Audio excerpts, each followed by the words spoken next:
Hey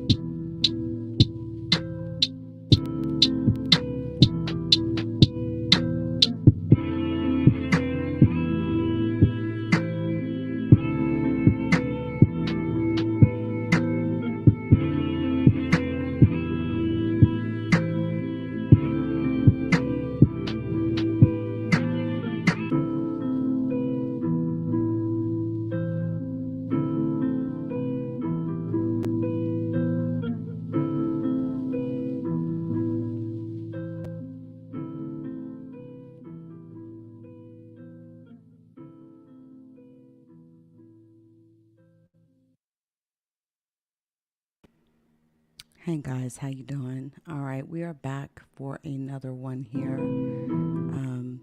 Gonna give an update here on the Brittney Griner case, and my plan is to continue to stay on top of this case. And if you're following, then you know that Brittney Griner has been held in Russia for over 4 months now. Okay. Um, she has unwittingly become a political pawn of the most highest level possible. The Russians know exactly who they've got in custody, and I've been saying it, and I'll keep saying it, that I just don't think that was a random thing that happened to her at that airport that day. Remember, this is the same week that Russia decided they were going to hit Ukraine.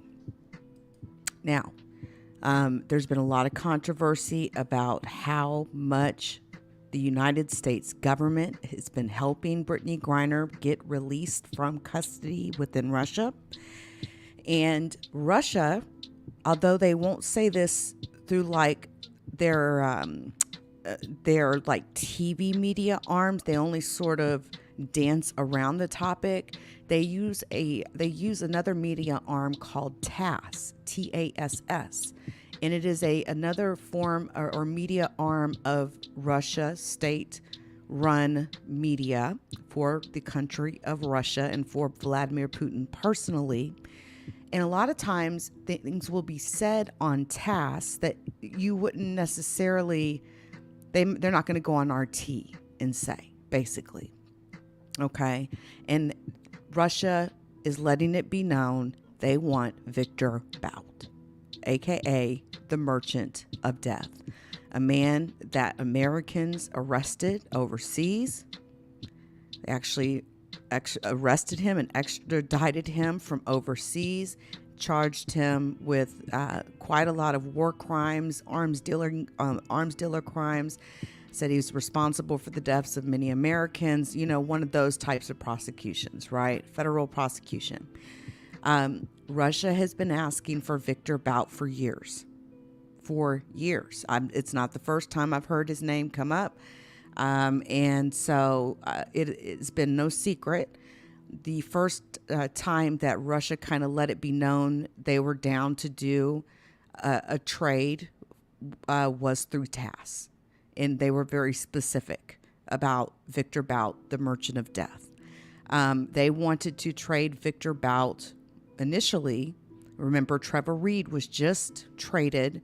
There was a prisoner swap that took place with Trevor Reed just not even 2 months ago, and he had been held in Russia for years. He said that the court trial was a sham. Everything about it was a sham. He was lied upon. And, you should go check out some of his interviews that he has done since he has been prisoner swapped from Russia. The stories are just horrifying. But needless to say, I believe that, again, Brittney had been playing for the last 7 years in Russia professionally. Okay. And I believe that had a lot to do with why she got stopped at that airport that day. She was coming back. Her team was getting back together, after taking a hiatus, a break. And I just don't think that it was random. Now, It's been 4 months. Okay. She's been charged with drug charges. Brittney is facing 10 years in prison. And let me take this down just really quick. Okay. So, she is actually, give me just a second. She's actually facing 10 years in prison. Okay. And, essentially, with Brittney, I mean, they've already started her trial. It's already started. And I mean, wow, that was quick, right? It was so quick for a trial to have started. U.S. Embassy officials say they're on hand for the trial. Press access is completely controlled. Journalists are cramming themselves together just to catch a glimpse of Brittney Griner as she walks, down in handcuffs. The first day, she wore a Jimi Hendrix t-shirt, but there is a meaning behind that. She was escorted by guards into this courtroom just outside of Moscow. Now, she was arrested on February 17th after authorities allege that at a Moscow area airport, they allegedly found cannabis vape cartridges in her luggage. Two hash cartridges, okay? And that's what they say. We've not seen photos of this. We've not seen proof of this. Again, she's facing up to 10 years in prison if convicted of these drug smuggling charges. Now, Russian state news agency TASS, which had a staff member in the courtroom, reported that the indictment alleges that before traveling to Russia in February, Griner bought 2 cartridges for personal use, which contained 0.252 grams and 0.45 grams of hash oil.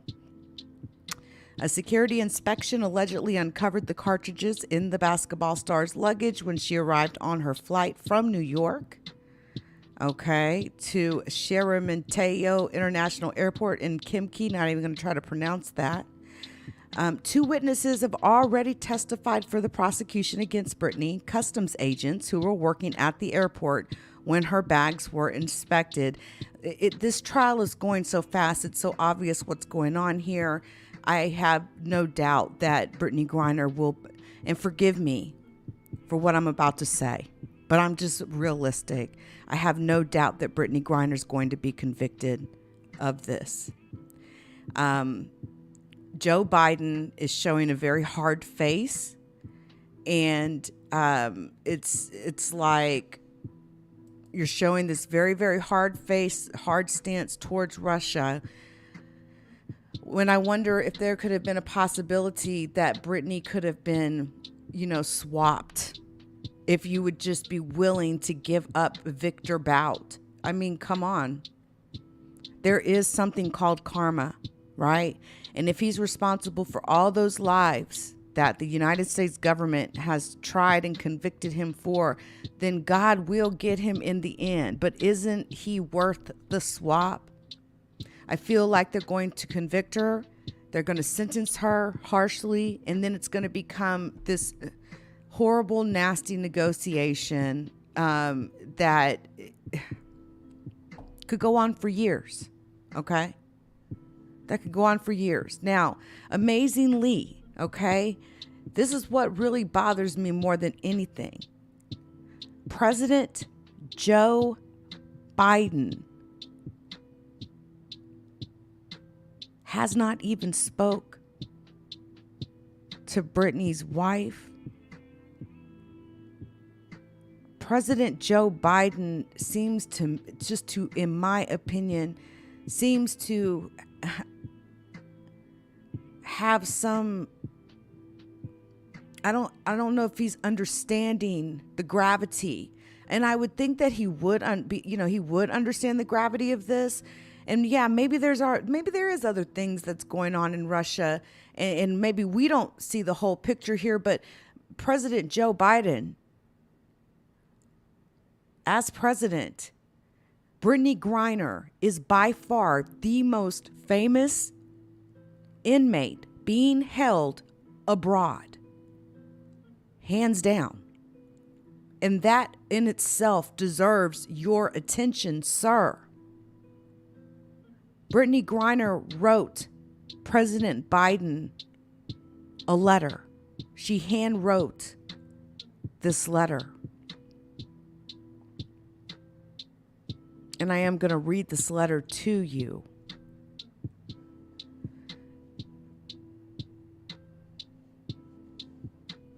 This letter was delivered to the White House this morning. Directly to the White House this morning. And I'd like to read this letter to you. Again, President Biden has not even spoken with the family for Brittney Griner. I guess it's called like letting the little peons do it, even though they're supposed to be like these big representatives, right? And I don't mean to say that in a rude way, but I guess sort of I do. Okay, I guess I sort of do. Give me just a second here.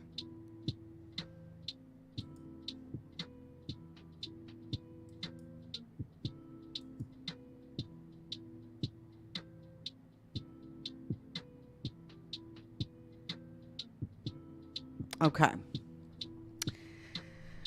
All right. So basically, the deal with the letter is this. It was delivered this morning directly to the White House. It was passed to the White House through Brittney Griner's representatives. And it was a direct appeal from Brittney to President Joe Biden for his help. She told Joe Biden that she fears she may never return home. And she's asking that he not, quote, forget about me and the other American detainees, end quote. Brittney Griner's agent, Lindsay Colas, said that the letter was delivered on Monday. Most of the letter's contents to President Biden do remain private, though Griner's representatives shared a few lines from this handwritten note. Quote, as I sit here in a Russian prison, alone with my thoughts, and without the protection of my wife, family, friends, Olympic jersey, or any accomplishments, I'm terrified I might be here forever. On the 4th of July, our family normally honors the service of those who fought for our freedom, including my father, who is a Vietnam War veteran. It hurts thinking about how I usually celebrate this day because freedom means something completely different to me this year. End quote. Again, this two-time Olympic gold medalist will continue her trial this week in Russia on these charges of possessing cannabis oil. Fewer than 1% of defendants in Russia are ever acquitted. And unlike in U.S. courts, acquittals can actually be overturned. Now, the White House National Security Council confirmed that they did receive Brittney Griner's letter, and this is what they said. This is what was said, quote, we believe the Russian Federation is wrongfully detaining Brittney Griner. This comes from NSC spokeswoman Adrienne Watson. President Biden has been clear about the need to see all U.S. nationals who are held hostage or wrongfully detained abroad released, including Brittney Griner. The U.S. government continues to work aggressively, using every available means to bring her home. Why do I get the feeling? Why do I get the feeling that I just don't really believe that? And that there's so much more at play that we don't know about. Again, why does he have to make a statement like this through the media? Why don't you just pick up the phone, Joe? Pick up the goddamn phone, Joe. Kamala, can you talk to Joe? Can one of y'all pick up the phone? Hello?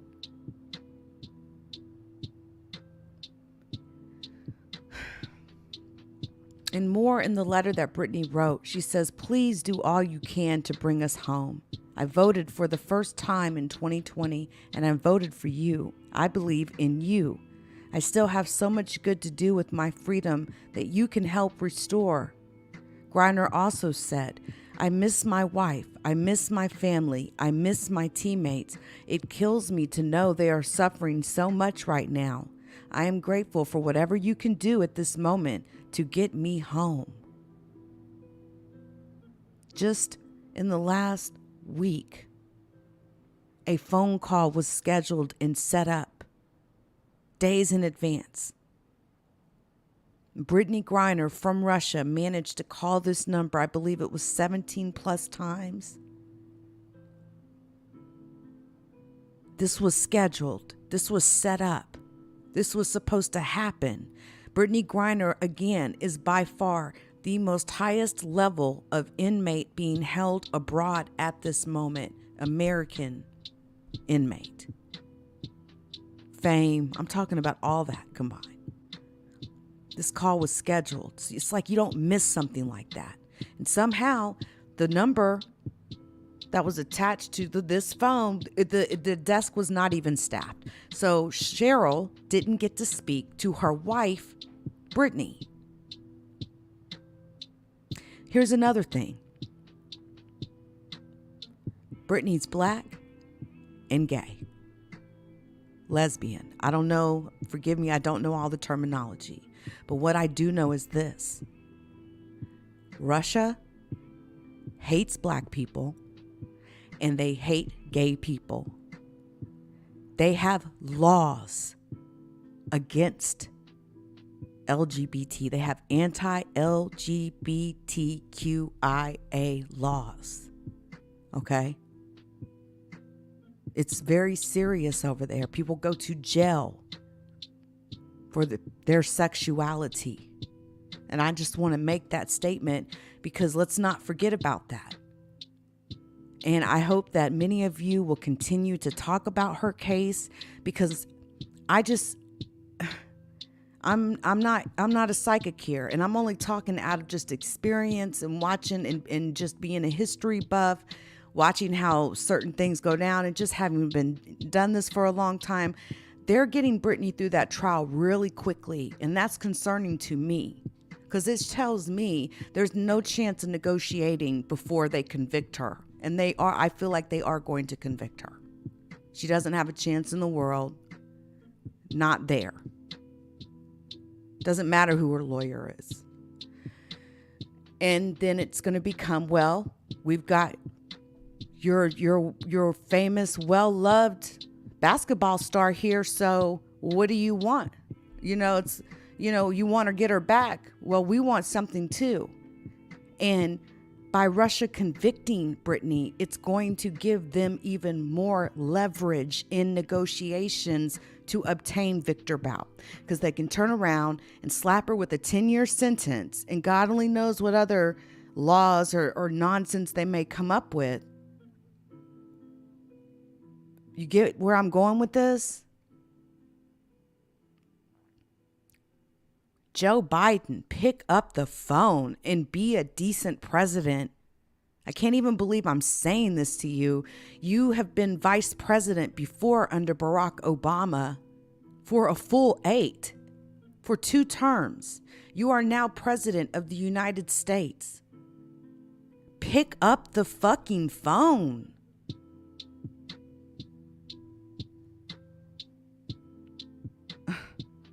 I mean, when Biden's administration officials have to come out and say, and this is a quote, she was supposed to have a phone call with her wife on their anniversary, but it failed because of an unfortunate mistake. No, the desk where Brittney called, where the phone was that Brittney called like over 17 times, no one was there. It was not even staffed. That it should have been completely planned out. Now, there has been, again, talk of this prisoner swap, right? Like the one that happened back in April that brought home Marine veteran Trevor Reed And I just want to give a shout out to Trevor Reed. I am really, really happy that you're home.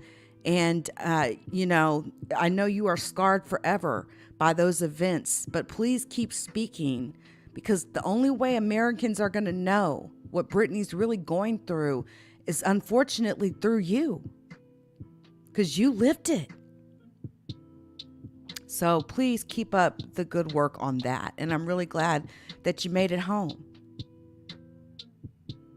Now, when he was swapped, right, in April, he was swapped for a Russian pilot that was convicted of drug trafficking conspiracy, right? And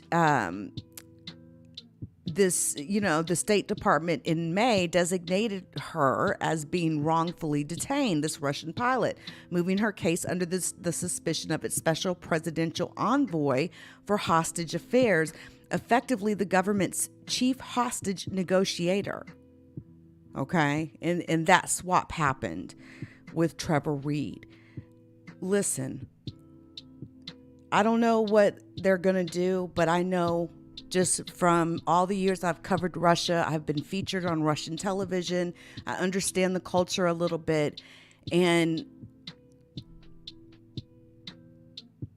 they want Victor Bout. That's who they want. And Russia plays chess very well, actually. So I'm just going to keep it at that. Shout out to everybody who came through in the chat, you know, and shout out to Willie Rosado. Good to see you again. Ramona, long time no see. Long time no see. Yeah, pick up the phone, right? Hey, Third Eye, how you doing? You doing all right? Let's go to Russia and get her out of there, man. We're going to need like an elite team of people, you know. But I just, you know, I don't want to speak on too much of what I think is going to happen, but you know, just a theory. You guys have a happy rest of your week. I hope you enjoyed your 3-day holiday. Guys, I'm out of here, and I'll see y'all soon. Until next time, everybody.